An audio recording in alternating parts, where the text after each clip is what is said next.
व्यास जी महाराज जब सुखदेव जी का प्रागट हुआ, आगे कल होगा, तो वन में जा रहे थे और व्यास जी आवाज लगा रहे हैं, बेटा बेटा रुक जाओ, बेटा रुक जाओ। लेकिन सुखदेव जी मुड़ करके नहीं देख रहे हैं। भैया जिसका बेटा पैदा होवे और तुरंत मन में वैराग्य आ जाए तो कैसा लगेगा पिताजी को, है भैया। जगह जगह जा करके मंदिरों में मत्था टेका, संतों से प्रार्थना करी, ब्राह्मण से अनुष्ठान कराए, खूब मैया सती मैया से वरदान मांगे, खूब भंडारे चकाचक चलवाए, तब जाके हमको बेटा मिला है। और जो बेटा मिला तुरंत वैरागी हो गया, संत हो गया, तो पिताजी को कैसा लगेगा बताओ। तो ऐसे ही व्यास जी के जो पुत्र हुए सुखदेव जी, वो अपनी मैया अरणी के गर्भ में 12 वर्ष तो रहे और खूब जब प्रार्थना करी ठाकुर जी से तो जैसे तैसे तो बाहर आए।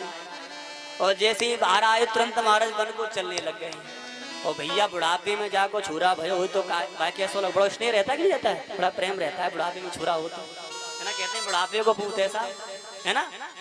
तो जैसे ही जब सुखदेव जी वन में जा रहे तो व्यास जी आवाज लगा रहे, बेटा रुक जाओ, बेटा रुक जाओ। तो सुखदेव जी मुड़ करके भी नहीं देख रहे हैं।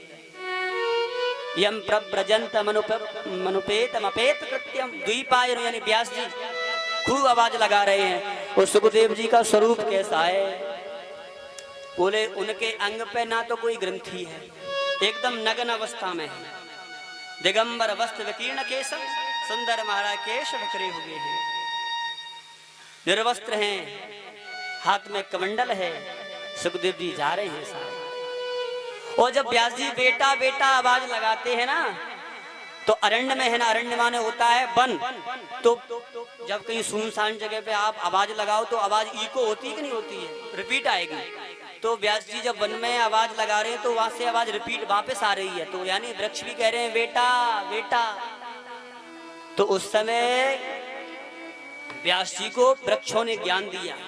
बोले क्या व्यास जी महाराज इतने बड़े ज्ञानी होकर के भागवत जैसे ग्रंथ को आपने लिख दिया, क्या ये संसारियों के बेटा बेटियों के चक्कर में पड़े भई हो तुम्हें, इतने बड़े विद्वान होकर के। बोले मुझे देखो, आम बोला, आम का वृक्ष था ना, बोले मुझे देखो, जब मुझ में वृक्ष आते हैं, उनको फल आते हैं तो संसारी लोग खूब बिले मारते हैं चकाचक। और जैसे ही उस वृक्ष में उस डाली में जब पत्थर लगता है तो फल ऊपर से गिरता है, आम, उसको हम पा करके चकाचक आनंदमय हो जाते हैं। तो आम कह रहा है मैं भी हजारों बच्चों को पैदा करता हूँ साहब, लेकिन मैंने कभी बच्चों से स्नेह नहीं किया, प्रेम नहीं किया। और तुमने तो एक छोरा पैदा करो, बाकी पीछे भागे पड़े भाई हो तुम्हें, कैसे व्यास जी हो साहब। तो कहने का तात्पर्य है कि बेटा बेटी के चक्कर में मत पड़ो। और मानो वृक्ष कहना चाहते हैं, अरे व्यास जी महाराज ये बेटा सिर्फ आपका नहीं है, बोले संसार का उद्धार करने के लिए जा रहा है। जाने दो, रोको मत, जाने दो भैया। संसार में जब पहुंचेगा तो लोगों का कल्याण करेगा, है ना। और उन्हीं के माध्यम से हमको आज बड़ी कृपा है सुखदेव जी की हम पर, जो हमको कथा मिल रही है।